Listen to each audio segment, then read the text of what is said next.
परमपिता परमेश्वर, हम आपका हृदय से धन्यवाद करते हैं, क्या धन्यवाद के लिए महिमा आदर सब आपका।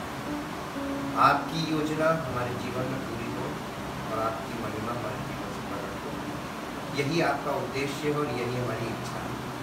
और हम चाहते हैं प्रभु आपका नाम हमारे द्वारा और जितने लोग आपके वचन को सुन रहे हैं, ध्यान से ग्रहण कर रहे हैं, फॉलो कर रहे हैं, उनके जीवन से आपकी महिमा हो और हम सबका जीवन आपकी महिमा करें। धन्यवाद के साथ इस प्रार्थना को आपके प्रभु यीशु मसीह के नाम से,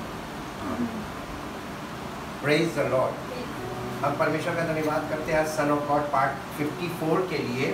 और आज हम एक विशेष चीज़ देखेंगे, द एपिसोड ऑफ गोल्डन काफ। एक वहाँ पर हुआ था जब ये परमेश्वर इन लोगों को, इजराइलियों को मिस्र में से निकाल लाया था, लाल समुद्र पार हो गए थे।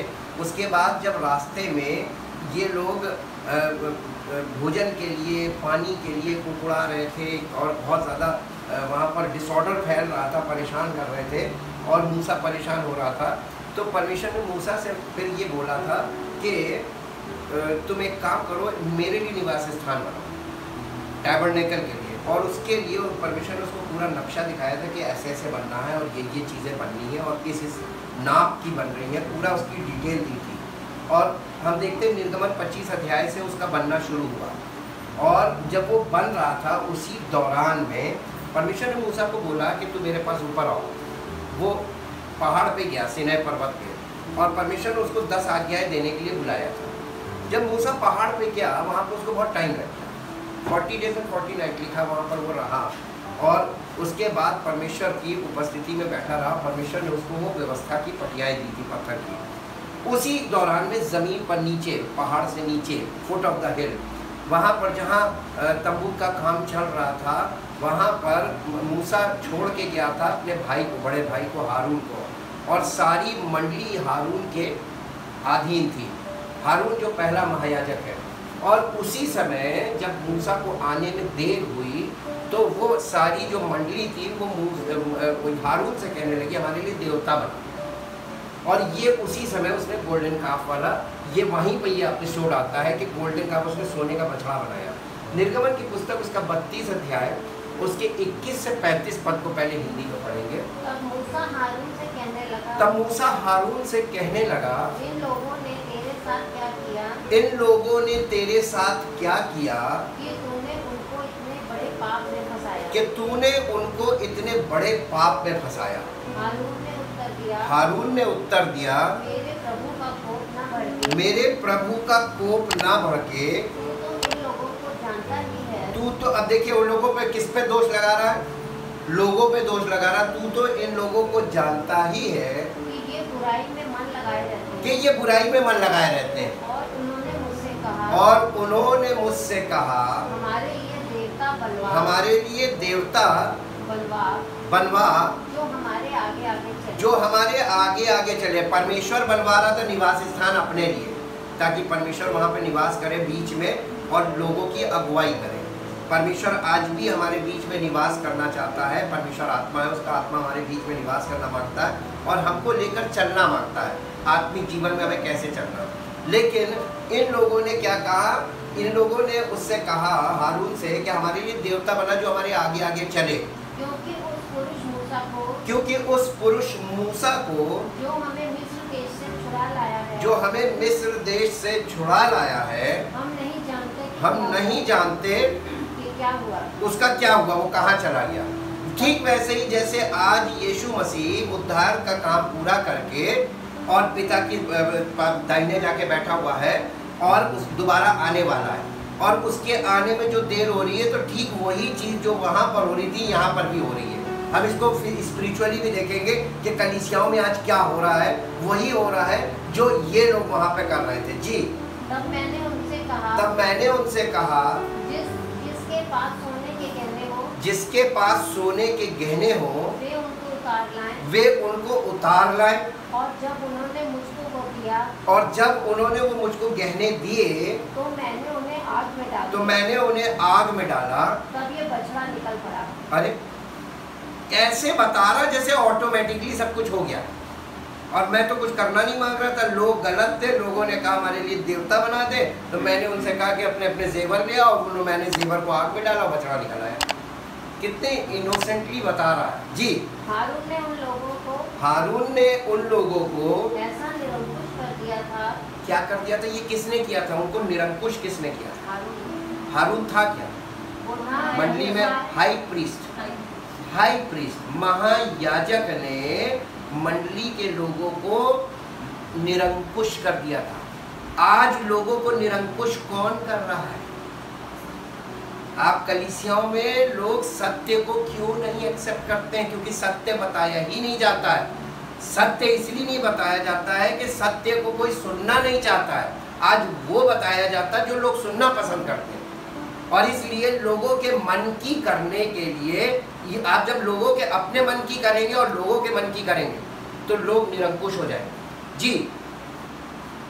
वे अपने विरोधियों के बीच, देखिए हारून ने लोगों को ऐसा निरंकुश कर दिया था कि वे लोगों के बीच में उपहास के योग्य हो गए। आज वही चीज हो रही कि नहीं हो रही कलीसियाओं में?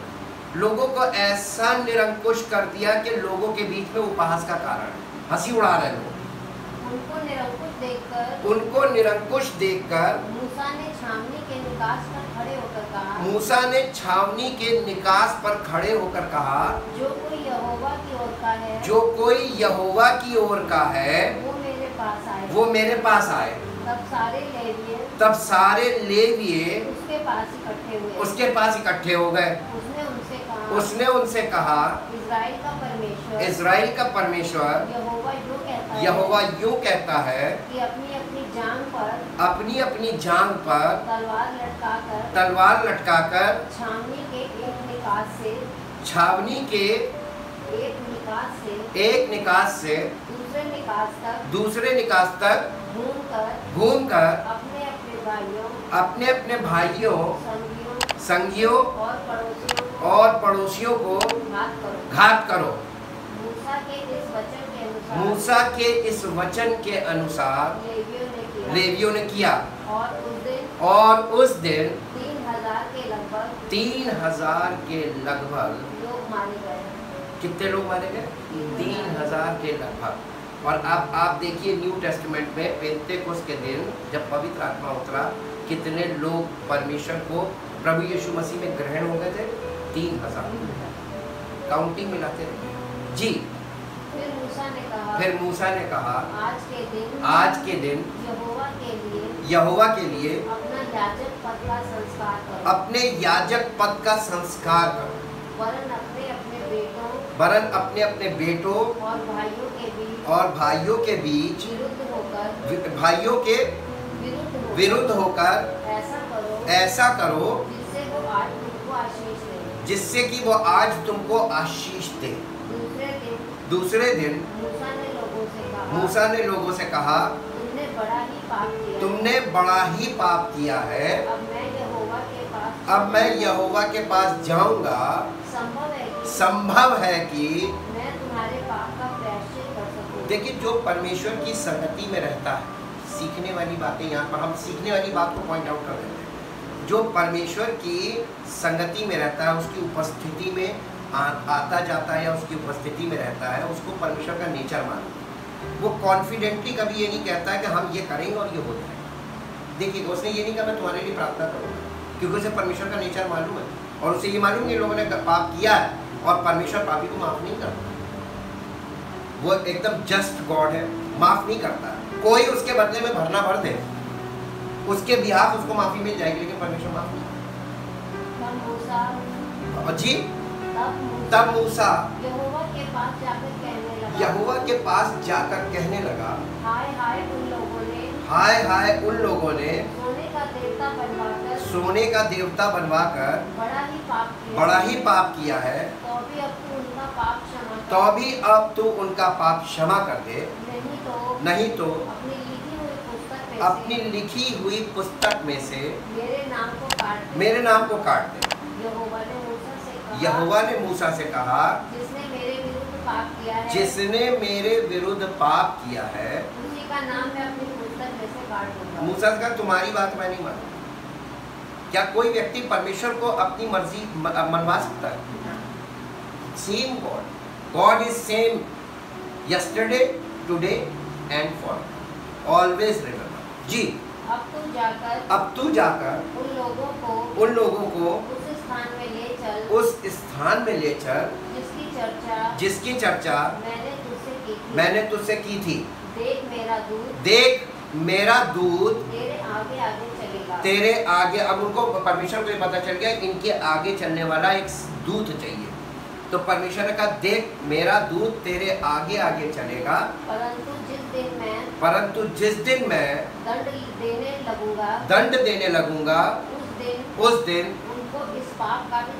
उनको इस पाप का जो यहाँ पे किया गया ना, इसका दंड मैं उस दिन जरूर दूंगा। अतः यहोवा ने उन लोगों पर विपत्ति डाली क्योंकि हारून के बनाए हुए बछड़े को उन्हीं ने बनवाया था। किसने बनवाया था? लोगों ने, मंडली के लोगों ने बनवाया था और हारून ने बनाया था। हारून को बनाने की सजा और उनको बनवाने की सजा, दोनों को सजा मिलेगी। देखिए इसका 25 पद बेटा इंग्लिश में पढ़ो, 30 to 25। 32 का 25 पढ़ो। And when Moses saw the people were untruly and unrestrained. What is the meaning of unrestrained? Unrestrained, निरंकुश, यानी कोई रोक टोक उनको पसंद नहीं है कि कोई हमें, हाँ, बिना कोई, यानी कोई हमको किसी चीज के लिए करेक्शन ना करे, रोक टोक ना करे, ये ना कहे कि नहीं ये गलत है, ये ऐसे नहीं ऐसे करो। रोक टोक, निरंकुश यानी अंकुश लगाने वाला ना हो, रोक लगाने वाला ना हो, गाइड करने वाला ना हो, करेक्ट करने वाला ना हो। ये अनरिस्ट्रेंड का मतलब होता है निरंकुश, लोगों को निरंकुश। आज की पोजीशन देखिए, आज लोगों को क्या नहीं पसंद, बिल्कुल नहीं पसंद है कोई करेक्शन किया जाए। कोई कुछ कर रहा है बस उसको एक्सेप्ट करो, और नहीं तो तुम अपने रास्ते निकालो, बोलना नहीं कि गलत करो। सेम नेचर है कि नहीं? अनरिस्ट्रेंड, निरंकुश कर दिया था। For Aaron had led them. For Aaron had led them get out of control. Get out of control. So that they were a derision. They were a derision. An object of shame. An object of shame. Among their enemies. Among their enemies. अपने दुश्मनों के आगे वो हंसी के पात्र बन गए। आज भी तो यही है सेम। स्पिरिचुअली देखिए, जो वहाँ फिजिकली हुआ आज वही स्पिरिचुअली भी हो रहा है। कलीसियाओं में यही हालत हो गई है, निरंकुश हो गए सब, कोई किसी को कुछ नहीं, इसलिए सबने अपने अलग अलग ग्रुप बना लिए।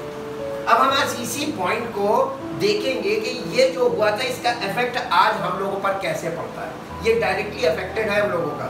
When Moses went up to the mountain in the presence of God to bring the 10 commandment, निर्गमन की पुस्तक 32 अध्याय 1 से 9 पद। जब लोगों ने देखा कि मूसा को पर्वत से उतरने में विलम्ब हो रहा है, तब वे हारून के पास इकट्ठा हुए होकर कहने लगे, अब हमारे लिए देवता बना जो हमारे आगे आगे चले, क्योंकि उस पुरुष मूसा को जो हमें मिस्र देश से निकाल ले आया है, हम नहीं जानते क्या हुआ। हारून ने उनसे कहा, तुम्हारी स्त्रियों और बेटे बेटियों के कानों में सोने की जो बालियां हैं, कहाँ पे जो बालियां कानों में, इयररिंग्स, जो कानों में सोने की बालियां हैं उन्हें उतारो और मेरे पास ले आओ। और मेरे पास, उसने नेकलेस नहीं मांगा, उसने ब्रेसलेट नहीं मांगा, उसने कंगन नहीं मांगा, उसने अंगूठी नहीं मांगी, केवल मांगा तो क्या मांगा? कान की बालियां, इयररिंग्स, कान की बालियां मांगी सोने की। जी, तब सब लोगों ने तब सब लोगों ने उनके कानों से सोने की बालियों को उतारा और हारून के पास ले आए। हारून ने उन्हें उनके हाथ से लिया और एक बछड़ा ढालकर बनाया। देखिए यहाँ पर क्या लिखा हुआ और हारून ने जवाब क्या दिया था? हमने जवाब पहले पढ़ा। सोना डाल दिया और वो बछड़ा निकल आया। नहीं, हाँ वहाँ पे वो कह रहा है कि हमने तो बस आग में डाला बछड़ा निकल आया। यहाँ पे क्या बताया जा रहा? हारून ने उनके हाथों से वो बालियों को लिया और सोने का बछड़ा बनाया, ढाल कर बनाया जी, और टांकी से गड़ा यानी वर्क किया इसने जी। तब लोग कहने लगे हे इज़राइल, तेरा ईश्वर जो तुझे मिस्र देश से छुड़ा लाया है वो यही है। ये देख कि हारून ने उसके आगे एक वेदी बनवाई और ये प्रचार किया कल यहोवा के लिए पर्व होगा। और दूसरे दिन लोगों ने भोर को उठकर होम बलि चढ़ाई और मेल बलि ले आए। फिर बैठकर खाया पिया और उठकर खेलने लगे। खेलने का मतलब डांस वांस करने लगे, यह खेल हो गया जी। तब यहोवा ने मूसा है कहाँ है सब?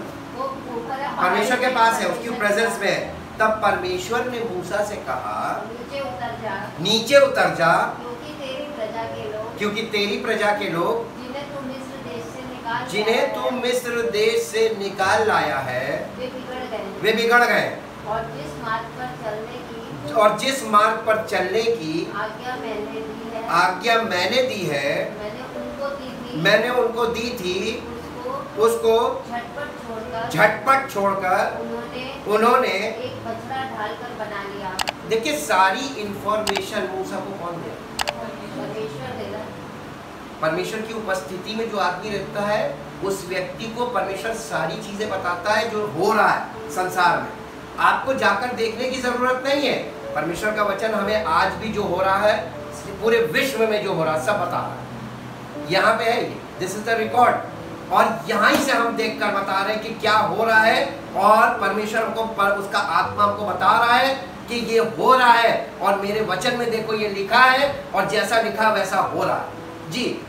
फिर उसको दंडवत किया और उसके लिए बलिदान भी चढ़ाया और ये कहा हे इज़राइलियों, तुम्हारा ईश्वर जो तुम्हें मिस्र देश से छुड़ा ले आया है वो यही है। फिर यहोवा ने मूसा से कहा मैंने इन लोगों को देखा और सुन। क्या है? परमेश्वर मूसा से कह रहा मैंने इन लोगों को बहुत अच्छी तरीके से अब देख लिया। ये कैसे हैं? ये बेटा 9th वर्स इंग्लिश में पढ़ो।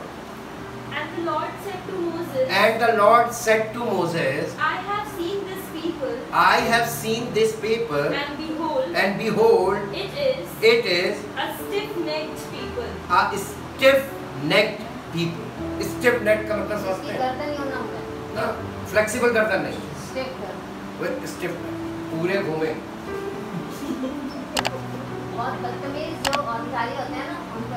ये एक्चुअली ये स्टिफ नेक वर्ड यूज किया जा रहा physically, but this is the behaviour of mind जी। अब इसको हम आते हैं, the meaning of idol worship is rebellion. Idol worship का मेन मतलब क्या, मालूम मकसद क्या है आइडल वर्शिप का? और रिबेल करना, विद्रोह करना। जब जैसे हमको इस चीज को, इस वर्ड को समझने के लिए ये देखना पड़ेगा, जैसे कोई गवर्नमेंट है और किसी गवर्नमेंट के विरुद्ध जब कोई विद्रोह किया जाता है, रिबेल किया जाता है, उसको उसके खिलाफ बलवा किया जाता है, तो उसका तरीका क्या मालूम है? अपनी एक पैरेलल गवर्नमेंट खड़ी, किसी गवर्नमेंट के पैरेलल गवर्नमेंट खड़ी करना, this is called the rebellion. जब परमेश्वर एक है, पूरी सृष्टि का बनाने वाला, चलाने वाला, एक ही परमेश्वर, लेकिन मनुष्य उसके साथ बलवा कर रहा, अपना एक किंगडम खड़ा करता है, रिलीजियस किंगडम खड़ा करता है, और वो आइडल वर्शिप के द्वारा उसको गुस्सा दिलाता है कि देखो ये है मेरा ईश्वर, जैसे उन लोगों ने किया। This is the foundation of idol worship, ये फाउंडेशन है आइडल वर्शिप की। इसीलिए इसको पढ़ेंगे पहला राजा 12 अध्याय 25 से 31 पर। तब यारोबाम अप्रैम के पहाड़ी देश के शेकेम नगर को दृढ़ करके उसमें रहने लगा। फिर वहां से निकलकर पनूएल को भी दृढ़ किया। तब यारोबाम सोचने लगा अब राज्य दाऊद के घराने का हो जाएगा। यदि प्रजा के लोग यरूशलेम में बलि करने को जाएं, तो उनका मन अपने स्वामी यहूदा के राजा रहूब्याम की ओर फिरेगा, और वे मुझे घात करके यहूदा के राजा रहूब्याम के हो जाएंगे। अतः राजा ने सम्मति लेकर सोने के 2 बछड़े बनाए। हारून ने कितने बछड़े बनाए थे? रहूब्याम तो उससे भी ऊपर निकला, ये राजा है, ये Israel, he is the first king of Jerusalem, ये इजराइल का पहला राजा। और इजराइल का पहला राजा दाऊद के राज्य को आता हुआ देखकर यहाँ पे डिवाइड हो गया था Israel. The kingdom of Israel divided into 2 parts. एक पार्ट इसके पास था जेरोबाम के पास, और एक पार्ट था दाऊद के पास। इसको ये लग रहा था कि अगर, क्योंकि जो कैपिटल था वो कैपिटल था Jerusalem, Jerusalem is the capital, तो उसने कहा कि अगर ये लोग यरूशलेम में आराधना करने जाएंगे, हमारी प्रजा के लोग तीर्थ करने जाएंगे, तो इनका मन, क्योंकि रहूबाम बहुत अच्छा राजा था, गुड किंग, हाँ, परमेश्वर का भय मानने वाला, और ये दुष्ट था, ये इसके फादर भी दुष्ट थे, तो इसने क्या किया, इसने एक युक्ति बनाई कि ये रिबेल करना है। इसने कहा कि वहां पर वर्शिप सेंटर बना, मैं क्यों ना यहाँ पर वर्शिप सेंटर बना। माइंड देखिएगा, 2 calves, 1 calf, now here is the 2 calf। जी, इसको पढ़िए। और लोगों से कहा यरूशलेम को जाना तुम्हारी शक्ति से बाहर है। जैसे कोई आपसे कहे कि आत्मिक जीवन जीना तुम्हारे बस का नहीं है।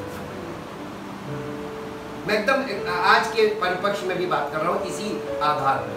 अरे तुम नहीं, कोई नहीं कर सकता, कोई नहीं चल सकता, कोई नहीं, तुम लोग से नहीं होगा। वर्शिप करो बस, ओनली वर्शिप, जस्ट वर्शिप, ठीक। और उसके लिए एक सिस्टम डेवलप कर दिया, बस इस सिस्टम में फॉलो करते रहो। This system is called the religious system, the development of religious system from the old testament. यहां से हम देखते हैं, ये रूट बताता हमको हर चीज जो आज खड़ी हुई है एस्टैब्लिश्ड वे में, उसकी रूट्स आपको यहीं से मिलेंगी। जी, इसलिए हे इजराइल अपने देवताओं को देखो, ये तैयार किए मैंने जी, जो तुम्हें मिस्र देश से निकालना है। देखिए लाइन सेम वही है, सेम लाइन लेके खड़े हुए हैं जी। उसने एक बछड़े को Bethel, Bethel means house of God जी, दूसरे को दान में स्थापित किया। और यह बात पाप का कारण हुई, और ये बात पाप का कारण हुई, क्योंकि लोग उसमें से एक के सामने दंडवत करने को दान तक जाने लगे। और उसने ऊंचे स्थानों के, उसने मालूम क्या किया, पहाड़ों के ऊपर हाई प्लेसेस पे श्राइन्स बनवाए। श्राइन्स मीन्स नहीं, तीर्थ स्थान, high places.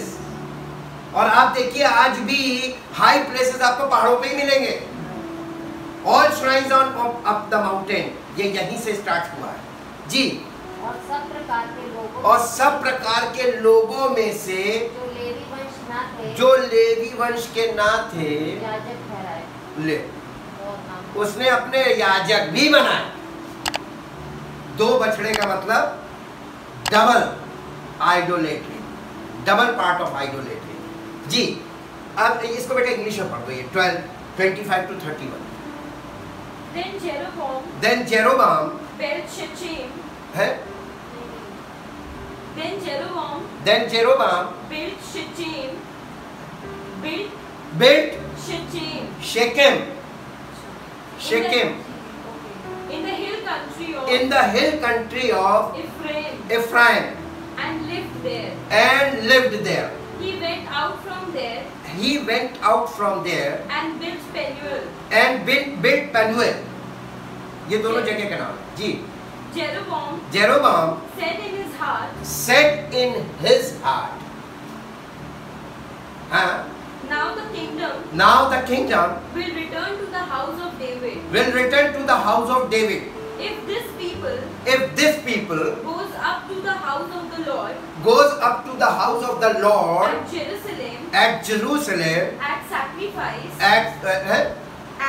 to to sacrifice, then the heart of this people then the heart of this people will turn again will turn again to their Lord, to their Lord. to Rehoboam. तो देखो, उनके प्रभु की ओर इन लोगों का मन फिर जाएगा अगर ये परमेश्वर के सच्चे भवन में चले गए, सही जगह चले गए। शैतान आज क्या कोशिश कर रहा वो ना जाए। है? लोग सच्चाई को ना समझे, ना सुने, ना जाए ऐसी जगह पे जहाँ सच्चाई बताई जाती है। क्योंकि अगर सच्चाई सुन लेंगे तो ये मुझे छोड़ देंगे।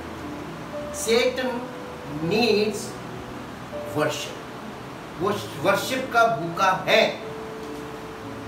उसको वर्शिप चाहिए और उसे अच्छा लगता है कि लोग उसकी वर्शिप करें। परमेश्वर वर्शिप का भूखा नहीं।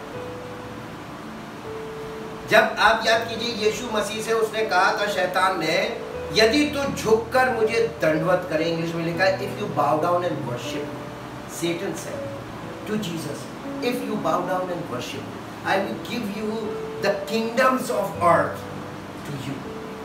मैं ये संसार का सारा राज्य वैभव में तुझे दूंगा। यीशु मसीह ने क्या कहा था? केवल अपने परमेश्वर को छोड़ो, मैं किसी की वर्शिप नहीं। उसने वर्शिप नहीं की और डांट के कहा मैं सामने, और उसको राजाओं का राजा बना दिया, परमपिता परमेश्वर। और लोग इस दुनिया के राज्य के लिए जो शैतान उन्हें देता है, उसके लिए परमेश्वर को त्याग कर वो देते जी। To Rehoboam, king of Judah, and they will kill me, and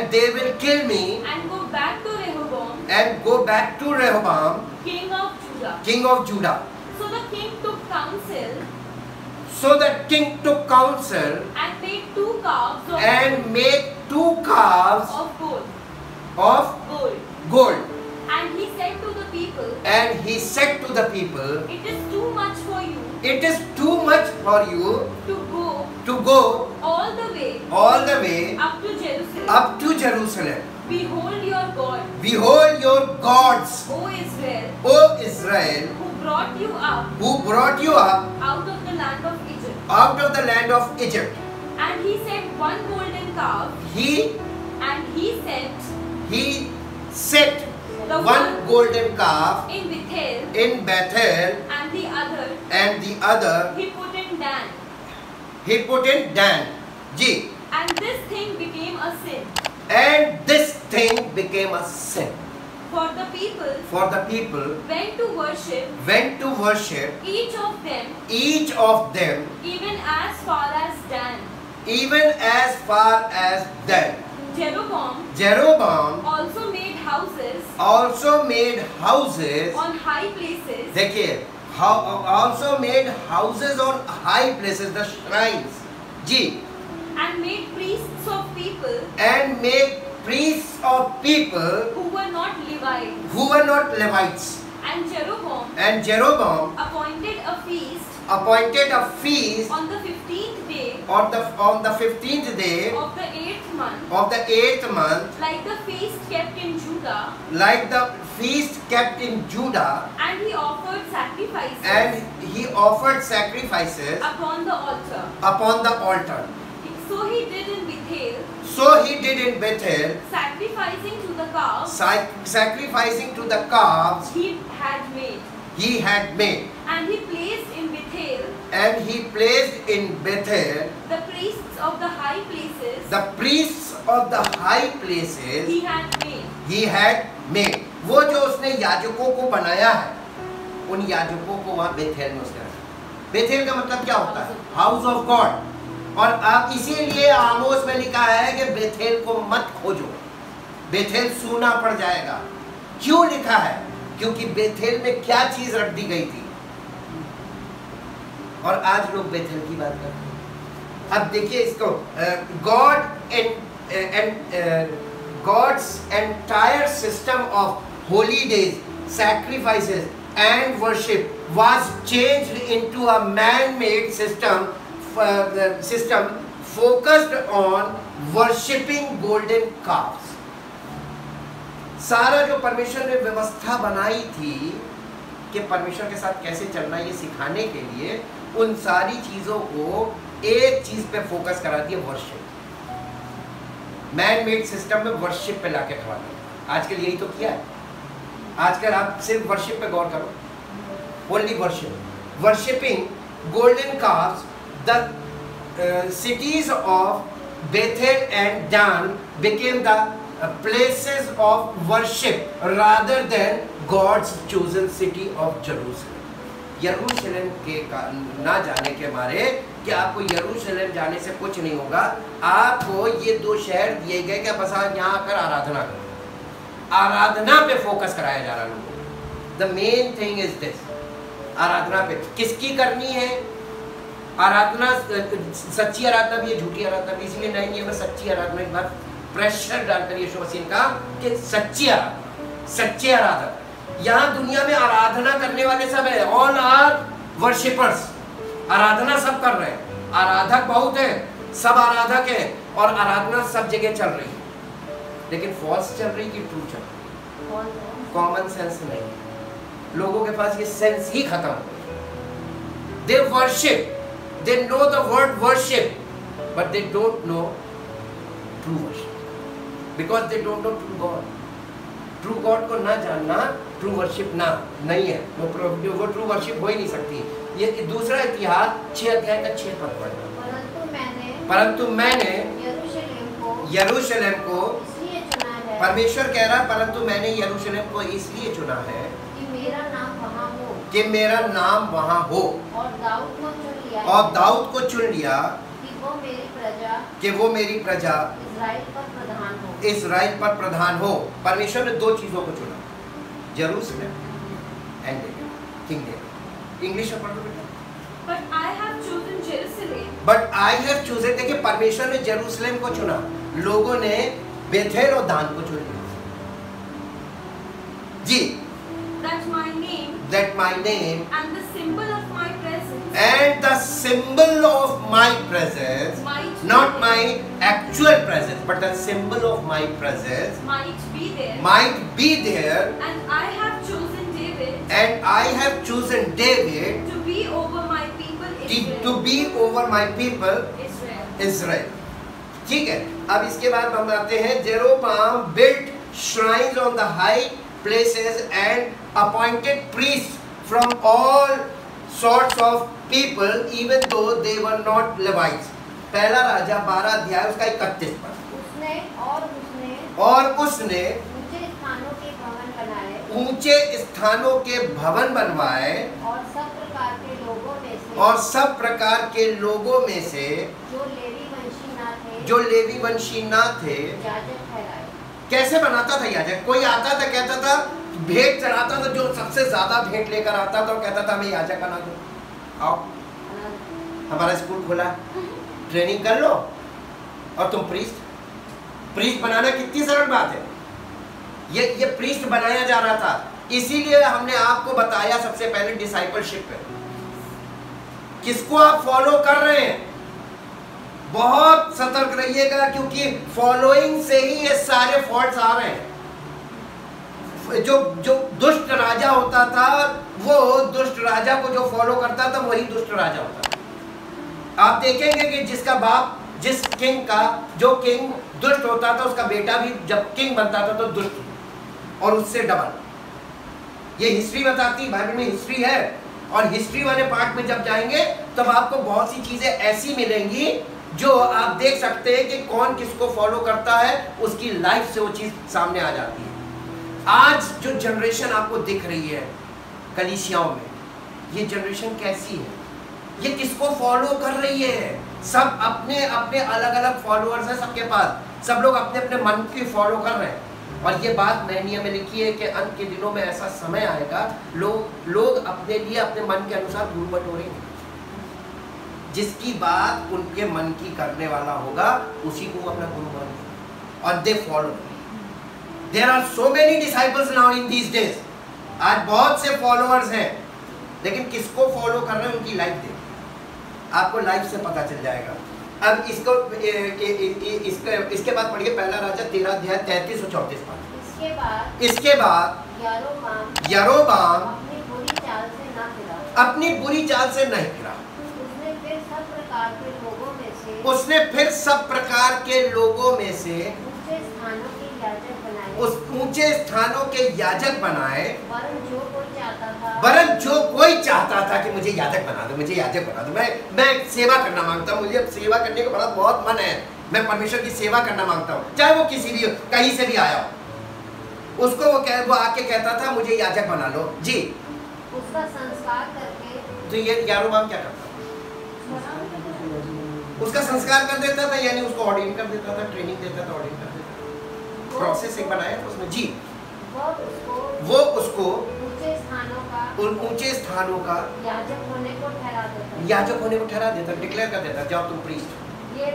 ये बात यारोबाम के घराने का, यारोबाम अकेले ये काम नहीं कर सकता, इसका सारा घराना इसी काम में लगा। और ये बात यारोबाम के घराने का पाप ठहरी। इस कारण उसका विनाश हुआ और वो धरती पर से नष्ट किया।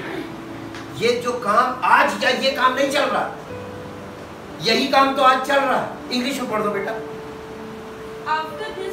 After this thing, Jeroboam turned not from his evil way, but made priests for the high places again from among all the people. From among all the people, सब लोगों में से जो आ जाए, first come first serve ji. Whoever would he consecrated that there might be priests there might be priests for the high places. जिसको वो शुद्ध कर देता था, संस्कार कर देता था, वो प्रीस्ट मान लिया जाता था जी। And this thing became the sin of what thing? What this thing? The याजक बनाने वाला था। Who are you? वो अपने याजक बना रहा था कि परमेश्वर का याजक तो परमेश्वर बनाता है। हम किसको याजक बना सकते हैं? हम खुद तो बन नहीं सकते, किसी को कैसे बना सकते हैं? ये पहले फर्स्ट जो हाई प्रीस्ट था ना, एरन, ये एरन्स प्रीस्टहुड का फॉल्ट दिखाया है, ये शुरू से आ रहा। और यीशु मसीह मेलिकिसदक की रीति पर महायाजक है, एरन्स प्रीस्टहुड से नहीं है, हारून की वंश से नहीं है। हमेशा याद रखें, प्रीस्टहुड चेंज जी। And this thing became the sin of the dynasty of Jeroboam that caused it to be abolished and destroyed from the face of the earth. Jeroboam, इसके बाद लिखा golden calf means cult image। देखिए, idol worship के दो part है, एक physical और दूसरा स्पिरिचुअल। फिजिकल पार्ट ये है कि एक स्पिरिचुअली डेड व्यक्ति मूर्ति के सामने खड़े होके वर्शिप कर जरूर रहा है, लेकिन वो जो वर्शिप कर रहा है वो वर्शिप नहीं है, इसलिए क्योंकि वो स्पिरिचुअली डेड है। वर्शिप होती है स्पिरिचुअली अलाइव व्यक्ति अगर ये काम कर रहा तो गलत। उद्धार पाने के बाद जब हमें उद्धार मिल जाता, जो बैठे बैठे हमने बताया मिल जाता, विश्वास करते ही मिल जाता, उसके बाद हम स्पिरिचुअली अगर अपने माइंड में किसी फॉल्स इमेज को या फॉल्स परसेप्शन लेके हम वर्शिप कर रहे हैं, that is also idol worship. अब समझ में आया? कल्ट इमेज, ये कल्ट इमेज हमारे माइंड में डेवलप होती है, means devotional image. Devotional image का मतलब क्या होता है? किसी चीज के प्रति भावुकता से भर जाना। अब आप देखिए हम लोगों के हमें अपने यहाँ देखने को मिलता है कि स्पिरिचुअल यानी उनको रिलीजन में आपको क्या चीज मिलती है? भक्ति भाव है, खाली वो एक भावना है, और वो भक्ति संगीत से वो भावना काम करती है। अब भक्ति संगीत लगा दी, भक्ति भाव आ गया, और जब भक्ति संगीत बंद हो जाता है उसके बाद डिस्को वाला लगा दी, जो भावना बदल गई। ये तो भावना तो बस ये आई और हो गई। इसीलिए हमने बताया कि ये तो खाली ये इसका मतलब होता है डिवोशनल इमेज। ये डिवोशनल इमेज है, डिवोटेड, थोड़ी देर के लिए डिवोशन आ गया, भक्ति भाव से भर गए, और उसके बाद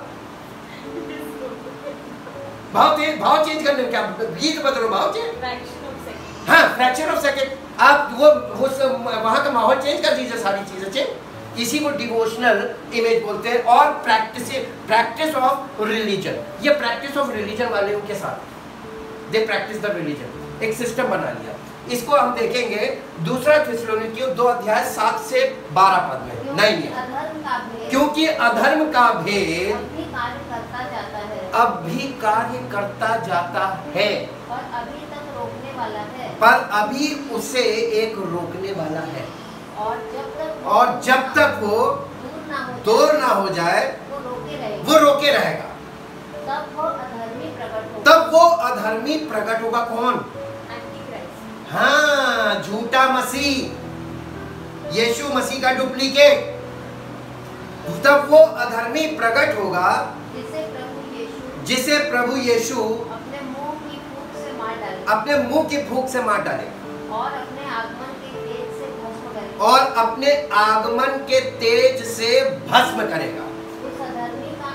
उस अधर्मी का आना शैतान के कार्य के अनुसार सब प्रकार की झूठी सामर्थ और चिन्ह और अद्भुत काम के साथ और नाश होने वालों के लिए अधर्म के सब प्रकार के धोखे के साथ होगा। जी, क्योंकि उन्होंने, इसका मतलब ये बताया जा रहा है कि जिन्होंने ट्रुथ को एक्सेप्ट नहीं किया है वो सब किसके साथ पाले में चले जाएंगे? नहीं, शैतान के नहीं। एंटी क्राइस्ट का मतलब क्या है? Anti Christ is not the right word, pseudo Christ is the right word. Pseudo Christ में देखने में यीशु मसीह के जैसा, ये क्योंकि बहुत बड़ा धोखा होगा।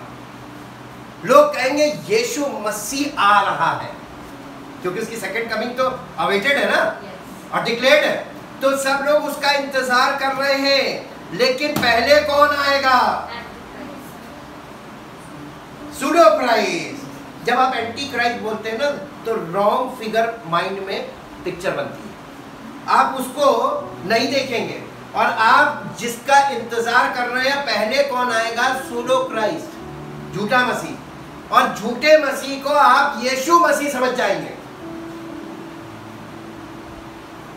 इसलिए ये सच्चाई जिन लोगों परमेश्वर के वचन में सारा सत्य है, और ये सत्य केवल उन्हीं लोगों के लिए है जो सत्य एक्सेप्ट करते हैं, और उनको ये चीज पहले से पौलुस लिख के बता रहा है, दिख के दिया है, ताकि हम लोग भी इस चीज को जाने कि यीशु मसीह तो आने वाला है। और एक बात बताइए, वो आ किसके लिए रहा है? अगर वो हमारे साथ है तो वो आ किसके लिए रहा है? वो तो हमारे साथ है और हम उसके साथ है स्पिरिचुअली। तो हमको इसीलिए पौलुस ने इस विषय को बहुत अच्छी तरीके से डिफाइन किया है। औरों की नहीं हम सोते ना रहें, अज्ञानी ना रहें। हमको तो मालूम है कि वो कब आएगा और कैसे आएगा, लेकिन जो लोग अभी यीशु मसीह का इंतजार कर रहे हैं लेकिन वो मसीह को नहीं जानते, उसके साथ कनेक्टेड नहीं है स्पिरिचुअली, वो वर्शिप कर रहे हैं लेकिन उनका यीशु मसीह के साथ पवित्र आत्मा के द्वारा कोई संबंध नहीं है और उनको वचन की सच्चाई नहीं मालूम है। ऐसे लोग जो रिलीजियस सिस्टम में, उन लोगों के लिए बहुत बड़ी चीज होगी। वो जो फॉल्स जीसस होगा यानी झूठा मसीह होगा, उसको वो जीसस क्राइस्ट समझे। ये इसलिए वहां पे लिखा है कि ये उन लोगों के लिए जिन्होंने सत्य को ग्रहण नहीं किया, उन लोगों को वो समेट ले जाएगा। जी, उसका आना सब प्रकार की झूठी सामर्थ और चिन्ह और अद्भुत काम के साथ और ना, देखिए किसके लिए ये वो किसके लिए आ रहा? फॉल्स क्राइस्ट किसके लिए आ रहा? झूठा मसीह किसके लिए आ रहा? नाश होने वालों के लिए।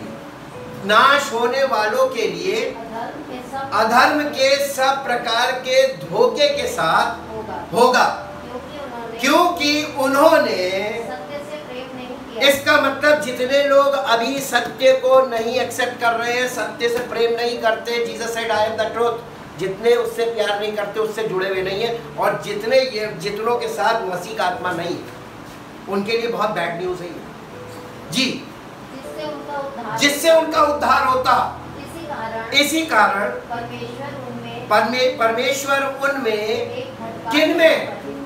ये जो झूठे मसीही हैं, इनके लिए झूठा मसीह आ रहा है और सच्चे मसीहों के लिए सच्चा मसीह आ रहा है। There are two Christ came and there are two type of Christians, true and false। और दोनों सेक्शन की बात यहाँ पर की जा रही है और परमेश्वर उनमें एक भटका देने वाली आत्मा, एक ऐसी स्पिरिट, क्योंकि स्पिरिट से ही तो धोखा खाएंगे जी, भटका देने वाली सामर्थ को भेजेगा कि वे झूठ की प्रतीति करें। और जितने लोग झूठ की प्रतीति कर रहे हैं वो सब सच से अलग हो जाएंगे। छटनी है ये जी, ताकि जितने लोग सत्य की प्रतीति नहीं करते हैं वरन अधर्म से प्रसन्न होते हैं, वे सब दंड पाए। और यही दंड ले जाओ, अपने लोगों को ले जाओ, उसके बाद हमारा प्रभु आएगा और हमें अपने साथ प्रकट कर देगा। और ये थोड़े होंगे लोग, इसीलिए यीशु मसीह ने शुरू में बोल दिया था बहुत थोड़े होंगे। इसको बेटा इंग्लिश में पढ़ना 7 to 12। For the mystery of lawlessness, for the mystery of lawlessness, that hidden principle of rebellion, the hidden principle of rebellion, देखिए रेबेलियन वर्ड कहाँ से आया? Idol worship means rebellion. जितने लोग वर्शिप तो कर रहे हैं लेकिन किसकी वर्शिप कर रहे हैं और किसकी करनी चाहिए, क्या ये परमेश्वर वर्शिप का भूखा नहीं है। मैं बार बार कह रहा हूं, परमेश्वर चाहता है हम उसके मार्गों पे चलें, उसकी योजना और इच्छा में चलें।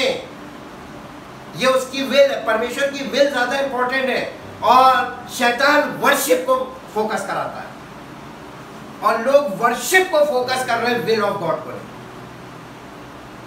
बहुत महीन सा फर्क है ये। और ये क्या लिखा है? Mystery of iniquity. ये वर्ड याद रखिएगा, इसको सर्च करके देखिएगा तो गूगल में। मिस्ट्री ऑफ यानी रहस्य। ये जो रहस्य है ना, रेबेलियन का रहस्य, यही हम आपके सामने बता रहे हैं ओल्ड टेस्टमेंट से जी।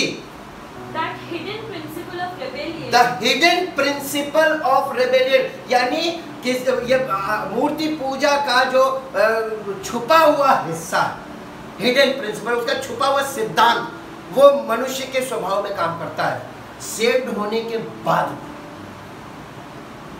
आफ्टर सैल्वेशन जी। अगर हम पवित्र आत्मा के अनुसार नहीं चलते हैं और परमेश्वर के वचन से सही तरीके से अंडरस्टैंडिंग नहीं रखते हैं। Yes, against constituted authority, against a constituted authority is already at work in the world, but it is restrained only until he who restrains is taken out of the way. And then the lawless one, the Antichrist, will be revealed, and the Lord Jesus will slay him with the breath of his mouth and bring him अपने मुंह की फूंक से मार देगा उसको। इतनी दम है उसके पास, इतनी दम होगी जी। and bring him to an end by his appearing at his coming उसके आगमन के तेज से वो भस्म हो जाएगा।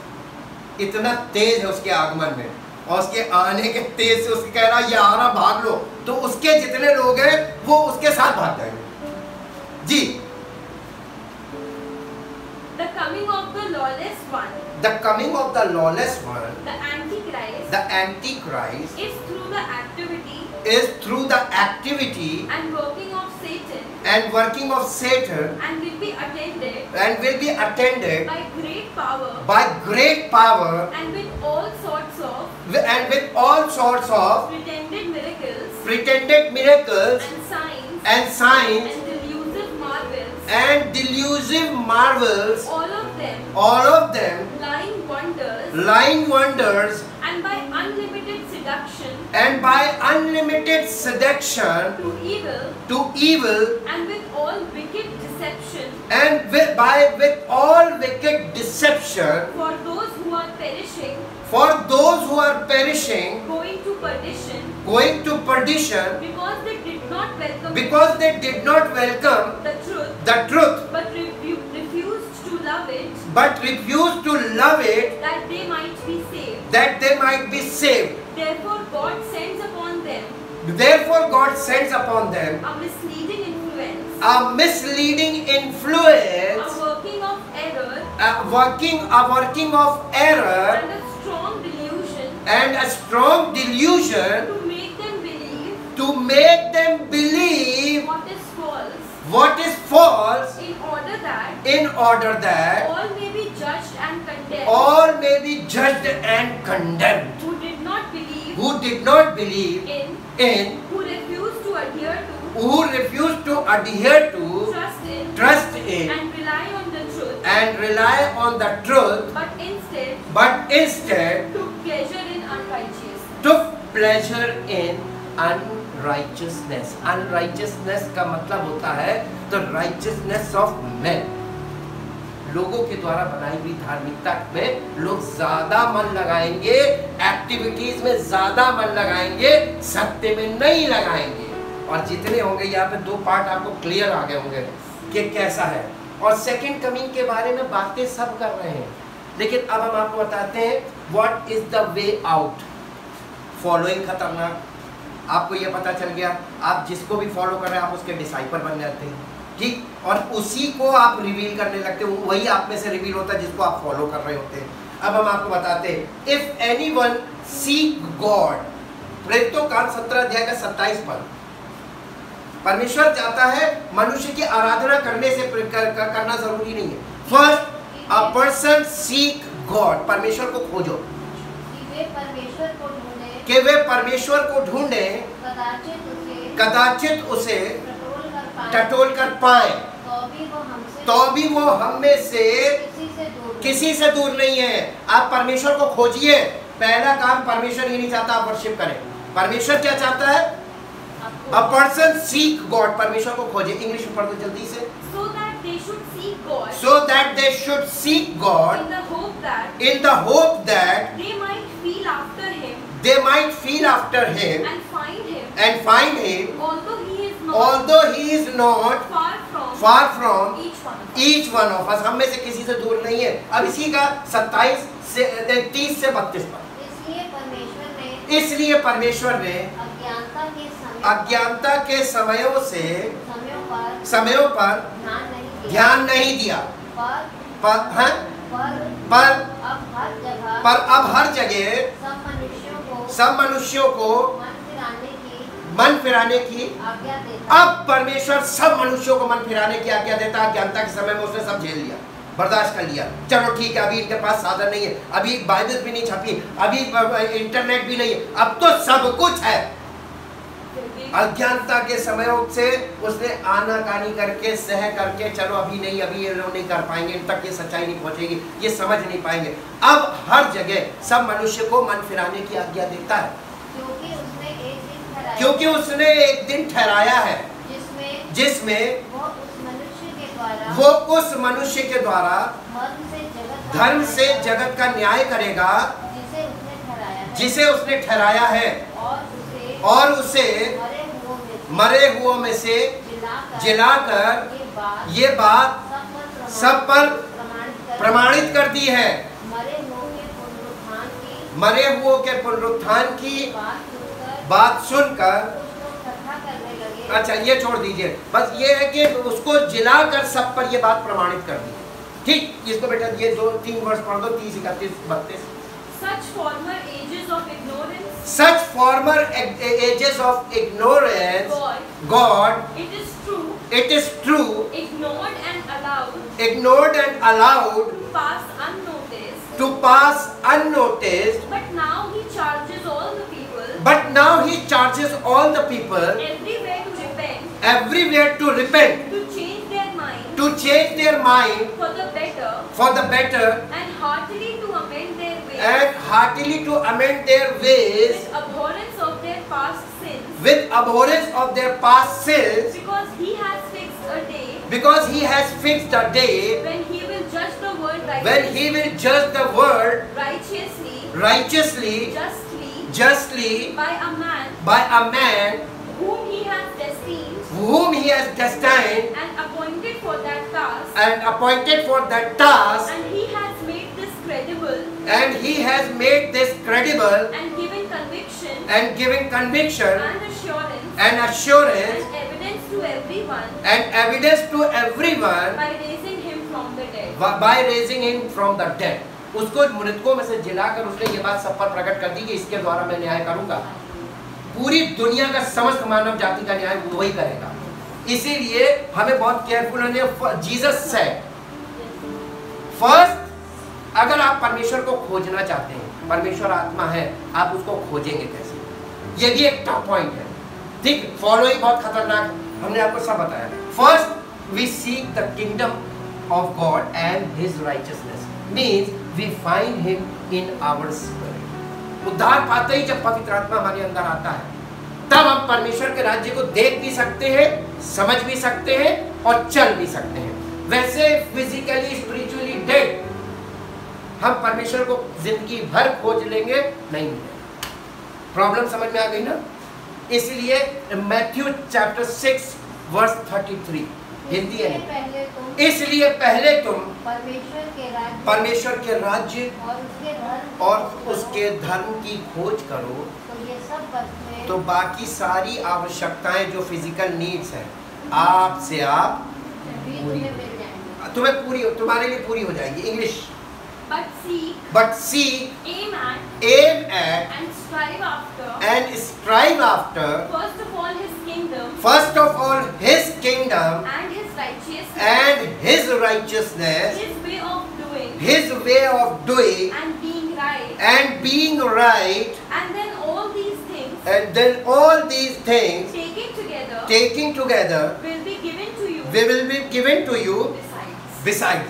इसके ऊपर पढ़ लीजिएगा, हम क्या खाएंगे, क्या पिएंगे, क्या पहनेंगे, कहाँ रहेंगे, ये सारी फिजिकल नीड्स की बात कर रहे हैं। उसने कहा कि नहीं, पहले तुम उसके राज्य और धार्मिकता की खोज करो, बाकी चीजें तुम्हें आप समझ। Thank you Jesus. परमपिता परमेश्वर, हम आपका हृदय से धन्यवाद करते हैं। आपका एक एक वचन वाकई में सत्य है, क्योंकि आपने इन बातों को बोला है, और इन बातों को बोलने के बाद जो कोई इन बातों को ग्रहण करता है और इन पर ठहर जाता है, विश्वास करके इनको अपने हृदय में बैठा लेता है और इसी के अकॉर्डिंग चलने लगता है, उसके जीवन में आपके वायदे हाँ और आमीन के साथ पूरे भी होते हैं। क्योंकि आपके सब वादे हमारे जीवन में तभी पूरे होंगे जब हम आपकी इच्छा और योजना में आ जाते हैं, ताकि आपका नाम धन्यवाद करते प्रभु, इस प्रार्थना को आपके प्रभु यीशु मसीह के नाम से आमीन। Praise the Lord. परमेश्वर आशीष